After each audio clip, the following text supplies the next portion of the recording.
बिस्मिल्लाहिर्रहमानिर्रहीम। अस्सलाम वालेकुम। ये 1980s की बात है जब एक नौजवान को अमरीकी चैनल पर मदऊ किया गया और उससे इंटरव्यू के दौरान एंकर ने सवाल किया कि अगर आपको अमरीकी सदर मुंतखब करवा दिया जाए तो आप क्या करेंगे। वो नौजवान इस सवाल पर बिल्कुल भी हैरत का इजहार नहीं करता और जवाब देता है कि अगर मैं अमरीकी सदर मुंतखब हो गया तो मैं इन पॉलिसीज़ पर अमल करूँगा, और जवाबन वो मुतादिद पॉलिसीज़ का जिक्र करता है। ये इंटरव्यू नशर हुआ और उसके बाद पूरी दुनिया ने इस इंटरव्यू को देखा और सुनने वालों ने हैरत का इजहार किया कि इस नौजवान को क्यों बुलाया गया और क्यों ये सवाल इससे किया गया, इसका क्या ताल्लुक है अमरीकी सियासत से, सदारती सिस्टम से। लेकिन दुनिया ने फिर देखा कि कई अशरों के बाद यही नौजवान अमरीका का सदर मुंतखब हो जाता है।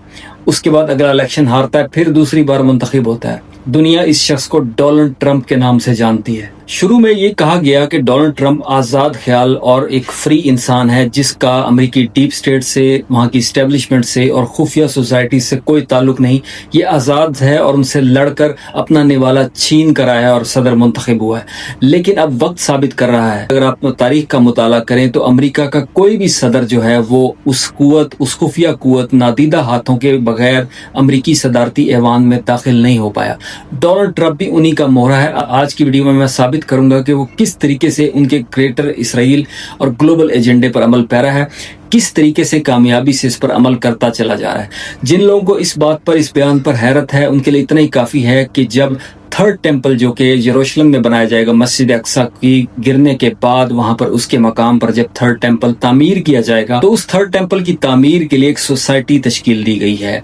जो उनकी सोसाइटी एसोसिएशन है उसने एक सिक्का इशू किया था 2016 में। उस सिक्के पर डोनाल्ड ट्रंप की फोटो छपी हुई थी। डोनाल्ड ट्रंप उस सिक्के पर क्यों मौजूद है, अमेरिकी सदर की तस्वीर वहां पर क्यों दिखाई दे रही है। नाजरीन, इस मौके पर मुतादिद माहिरीन ने इस बात पर हैरत का इजहार किया कि इसराइलियात के माहिरीन ने डोनाल्ड ट्रंप जो कि अमेरिकी सदर है उसकी तस्वीर उस सिक्के पर क्यों चस्पा कर दी, जबकि इसकी जगह पर इसराइल का अपना सदर मौजूद था, अपना वज़ीर आज़म मौजूद था, अपना पूरा सिस्टम था, उनकी तारीख थी, किसी की भी तस्वीर बना देते। इस पर बड़ी हैरत का इजहार किया गया। इसराइली अवाम भी हैरान हुए। लेकिन अब वक्त साबित कर रहा है कि तस्वीर डोनाल्ड ट्रंप की उस टेंपल के तीसरी हैकल के उस सिक्के पर तस्वीर जो है वो बेबुनियाद नहीं थी। डोनाल्ड ट्रंप उन्हीं का मोहरा है और उस प्लान को आगे बढ़ाने आया है जो कि ग्रेटर इसराइल और न्यू वर्ल्ड ऑर्डर का एक अहम तरीन रुकन है, अहम तरीन एजेंडा है। नाजरीन, डोनाल्ड ट्रंप एक कामयाब तरीन बिजनेसमैन है और वो सारी जिंदगी कामयाबियों से खेलता रहा है। उसका पूरा खानदान इसराइलियात से शुरू से ही जुड़ा हुआ है। उसके वालिद भी इसराइल के अक्सर विजिट किया करते थे और उसकी वालदा भी, और साथ ही साथ डोनाल्ड ट्रंप के जो दामाद हैं जेरेड कुशनर, वो भी यहूदी नस्ल हैं। और डोनाल्ड ट्रंप ने 2021 में यहूदी मजहब को कबूल कर लिया। ये इस पर माहिरीन ने बड़ी हैरत का इजहार किया क्योंकि इसराइली मजहब को कबूल नहीं किया जा सकता, ये माँ से चलता है। अगर किसी की माँ यहूदी हो तो वो यहूदी नस्ल कहलाएगा, वालिद हो तो यहूदी नस्ल कहलाएगा, और वालिद ना भी हो तो वालदा से यहूदी नस्ल चलती है। तो डोनाल्ड ट्रंप के इसराइलियात को यानी इसराइली मजहब को, जुडिज्म को कबूल करने की बाकायदा अमेरिका में तकरीब हुई। फिर उसने इसराइल का विजिट किया, उनकी अहम मजहबी मकामात का जिक्र किया, दीवार गिरिया यानी वेलिंग वॉल के सामने सर झुकाकर, यहूदियों वाली कैप पहनकर उसने बाकायदा यहूदी मजहब से इकरार का अहद किया।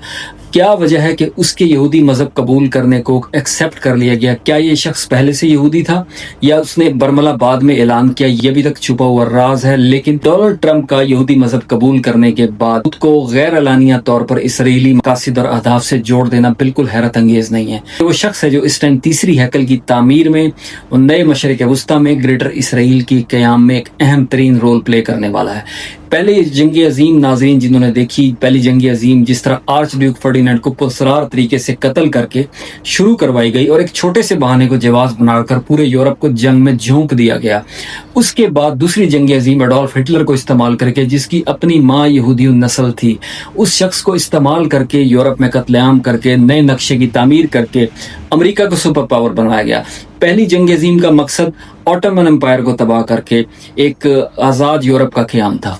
दूसरी जंग अजीम का मकसद अमेरिका को आलमी कुव्वत बनाकर एक आज़ाद सऊदी रियासत कायम करना था। इसमें वो पूरी तरह से कामयाब हुए। 1947 में वो आज़ाद रियासत इसराइल के नाम से वजूद में आ गई। उसके बाद उन्होंने तीसरा हदफ अचीव करना था। तीसरा हदफ था ग्रेटर इसराइल रियासत का क़याम।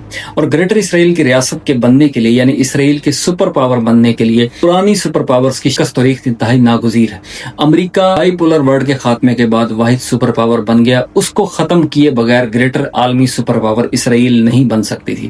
تو ایک ایسا صدر چاہیے تھا جو امریکہ کو خود گرا دے، اپنے ہی گھٹنوں پر جھکا دے اور اسرائیل کی ریاست کے قیام کو ناگزیر بنا دے۔ تو عظیم ریاست اسرائیل یعنی گریٹر اسرائیل جو کہ مشرق وسطیٰ کے نقشے پر وجود میں آنے والی ہے، اس کے لیے اسرائیل کے لیے امریکہ کو گرانے کے لیے اگر آپ دیکھیں تو امریکہ میں شٹ ڈاؤن شروع کیا، 1 اکتوبر 2025 کو شٹ ڈاؤن شروع کر دیا گیا۔ حکومت تاریخ میں پہلی دفعہ شٹ ڈاؤن ہوئی، یعنی ان کے پاس فنڈز نہیں ہیں کہ وہ اپنی حکومت کو چلا سکیں، لوگوں کو تنخواہیں دینے کے پیسے نہیں تھے۔ تو یہ ایک فنومینا۔ اس کے علاوہ تمام اتحادیوں کو امریکہ سے ناراض کروایا گیا، یورپی یونین کو امریکہ سے ناراض کروایا گیا، ہندوستان سے امریکہ کے تعلقات کو خراب کروایا گیا اور ہر ملک سے اس کی بگاڑی گئی جہاں امریکہ کی مدد، کینیڈا تک سے تعلقات کو خراب کر کے بالکل بائیکاٹ کے قریب تک پہنچا دیا گیا۔ اس کی وجہ یہ تھی کہ ٹرمپ کے ذمہ جو ٹاسک ہے وہ یہ ہے کہ گریٹر امریکن ریاست کا خاتمہ کر کے، سپر پاور شپ کا خاتمہ کر کے اسرائیل کی ریاست کو اٹھایا جائے، اور وہ اس پر پورے طریقے سے عمل کر رہا ہے۔ اس ٹائم جتنے بھی مشرق وسطی ممالک ہیں وہ ڈیل ہے، ان کی بروکر کر رہا ہے جو ڈیل، وہ ڈونلڈ ٹرمپ ہے۔ 20 نکاتی پیس پلان جو دیا گیا وہ ڈونلڈ ٹرمپ نے اسی لیے دیا کہ اسرائیل کے لیے وہ تمام ناراض ریاستیں جو اسرائیل کو ماننے سے گریز ہیں، اس پیس پلان کی آڑ میں ان سے اسرائیل کو تسلیم کروایا جائے۔ اس میں پاکستان اور سعودی عرب بھی شامل ہیں۔ ناظرین، ایک ایک سٹیپ کیلکولیٹڈ ہے، وہ تمام معاملات، وہ تمام اہداف جو کہ اسرائیل کی عظیم ریاست کے قیام کے لیے ناگزیر ہیں وہ اٹھائے جا رہے ہیں، اور اس کا سہرا جاتا ہے ڈونلڈ ٹرمپ یعنی امریکی صدر کو، کیونکہ ڈونلڈ ٹرمپ نے وہ تمام اقدامات کیے، وہ تمام انیشیٹوز لیے جس کی بنیاد پر عظیم صہیونی ریاست قائم کی جا سکتی ہے۔ تھرڈ ٹیمپل کی تعمیر ہو، یا مشرق وسطیٰ کے ممالک کو رام کرنا ہو، یا پاکستان کو قائل کرنا ہو، ان تمام کے لیے ڈونلڈ ٹرمپ نے اہم ترین کلیدی ترین کردار ادا کیا، اور اس کی وجہ سے تمام عالم اسلام نے اسرائیل کو گویا کہ تسلیم کرنے کے قریب ترک ہونے کا قدم اٹھا دیا، اور یہی وجہ ہے کہ اب عظیم صہیونی ریاست بننے کو کوئی روک نہیں سکتا۔ ڈونلڈ ٹرمپ جیسے لوگوں کا اہم ترین کردار ہوگا۔ عظیم کہانی ابھی مکمل نہیں ہوتی، اس کا ایک اہم پارٹ ابھی باقی ہے، کیونکہ جب عظیم صہیونی ریاست گریٹر اسرائیل بنے گی، پھر تھرڈ ٹیمپل تعمیر کیا جائے گا، تو اس کے بعد ان کا مسیحا آئے گا، لیکن اس کے مسیحا کے آنے سے قبل ایک بڑی جنگ کا ہونا ضروری ہے۔ بڑی جنگ ہونے کے لیے کوئی جواز چاہیے۔ ڈونلڈ ٹرمپ کو یہ کریڈٹ جاتا ہے، اس نے ایسے اسباب مہیا کر دیے کہ اس کے نتیجے میں بڑی جنگ ہو کر رہے گی، اور یہی وجوہات ہیں کہ ڈونلڈ ٹرمپ ہی ان کا ایک اہم ترین راز اور ایک اہم ترین مہرہ ہے، اسی کے طور پر کام کر رہا ہے، اور اسی کی وجہ سے امریکہ کی عظمت کا خاتمہ ہوگا اور اسرائیل نامی ریاست قائم کی جائے گی۔ اور عظیم امریکی سپر پاور کے خاتمے کے بعد امریکہ کا وجود تو رہے گا، ہو سکتا ہے ٹکڑیوں کی صورت میں ہو، ریاستیں آزاد ہو جائیں، اگر نہ بھی ہوں تو ایک کمزور امریکہ موجود ہوگا جو کہ ایک کانفیڈریشن کے طور پر، ایک کمزور، ایک اپاہج ملک کے طور پر اسرائیل کا محتاج ہوگا۔ لیکن یہ کام مکمل نہیں ہوتا، یہ پلان تب مکمل ہوگا ناظرین جب ڈالر کو گرایا جائے گا، اور ڈالر کو گرانے کے اقدامات شروع ہو چکے ہیں۔ ڈونلڈ ٹرمپ نے جو فیڈرل ریزروز قائم کی ہیں، اس میں کرپٹو ریزروز، اس کے تحت گریجولی یعنی رفتہ رفتہ تمام امریکی اثاثوں کو، ڈالرز کو وقت کے ساتھ ساتھ کرپٹو کرنسی میں کنورٹ کر دیا جائے گا۔ کرپٹو کرنسی جو ہے پھر سے ایک دم گرایا جائے گا اور امریکہ کی تمام دولت کو بالکل ہی ضائع کر دیا جائے گا۔ اس کے نتیجے میں پھر امریکہ کا جو زوال شروع ہوگا اسے کوئی نہیں روک سکے گا، اور پھر عظیم صہیونی ریاست قائم کی جائے گی جسے تمام مسلمان ممالک مانتے ہوں گے، عرب ریاستیں اور حکمران تسلیم کر لیں گے، پاکستان اور ترکی جیسے ممالک بھی سرنگو ہو جائیں گے، پھر اسرائیل کی عظمت کا کوئی انکار نہیں کر سکے گا۔ یہ وہ گریٹر پلان ہے، اور ڈونلڈ ٹرمپ اس کے ایک ایک سٹیپ کو بڑے آرام سے چل رہا ہے، ایک ایک چال کو چل رہا ہے، اور بڑی کامیابی کے ساتھ اس ریاست کے قیام کے لیے اپنا کردار ادا کر رہا ہے۔